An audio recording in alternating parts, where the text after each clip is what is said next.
back to Quarantine Aperitivo, where we no longer talk about only aperitivo products. We have El Candado, Pedro Ximénez from Valdespino. It is a sweet sherry. So you guys have heard me ramble on about how sherry is some of the driest wines in the world, and sherry has some of the sweetest wines in the world. Sherry has some of the most aged wines in the world. And I was always one to really press people, because I really love sherry, and I was always saying, it's dry, it's dry, it's dry, it's dry. Except it's also sweet.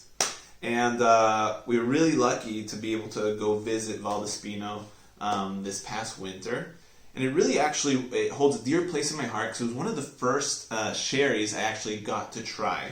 At my first wine job, I was at a downtown shop in Allston in Boston. We had a huge selection, and we had a salesperson come in, and he brought in the lineup of sherries.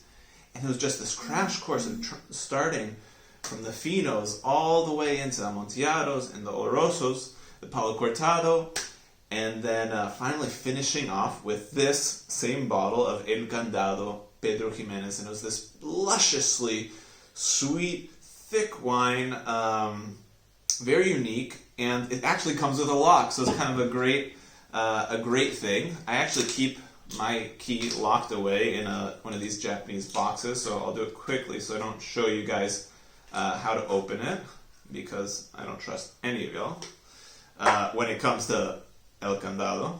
So you have the key, and you've got to open it up, and it's what really sets Pedro Ximénez apart is that it's actually kind of hard to drink, and I say that in the best of means.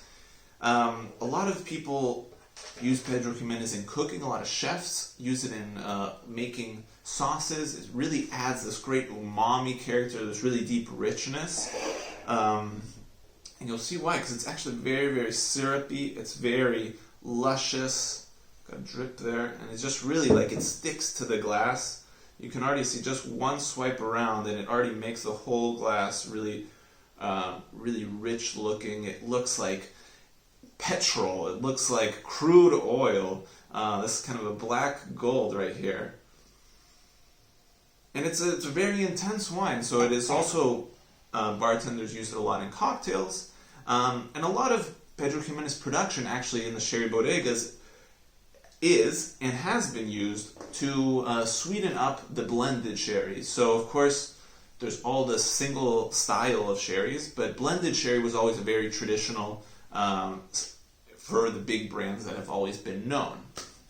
And it really adds this depth of character, sweetness, and that really umami-ness. And where does it come from? Actually, it's quite interesting, because the Pedro Ximénez grape itself, often called PX, is very light grape by itself. And it gets this character from being a raisin wine. Essentially, they're picking them, they're drying them on mats out by the sun in the very hot southern Spanish sun, and then they make the wine, they fortify it to keep it sweet. This one comes in at 17%.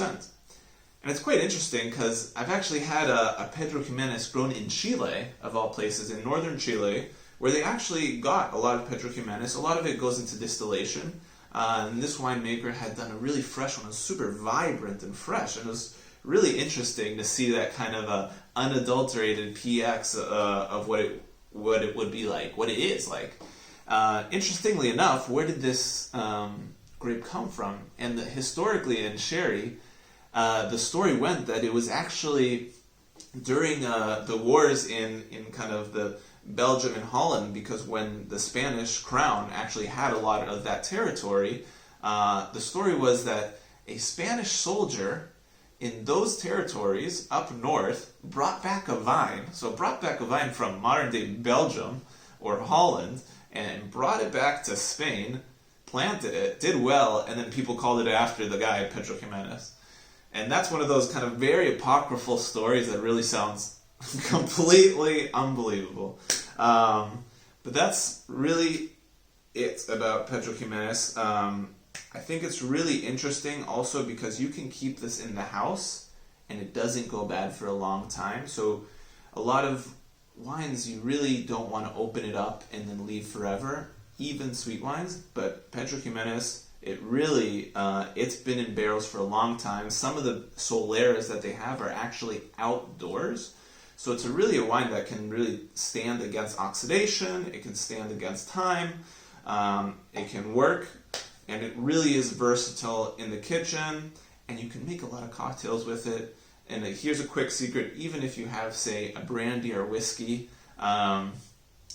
just having it on the rocks and adding a little bit of PX on top of it is a super easy cocktail that can make it, punch it up and add a little bit of character to it. So over and out, and see you later.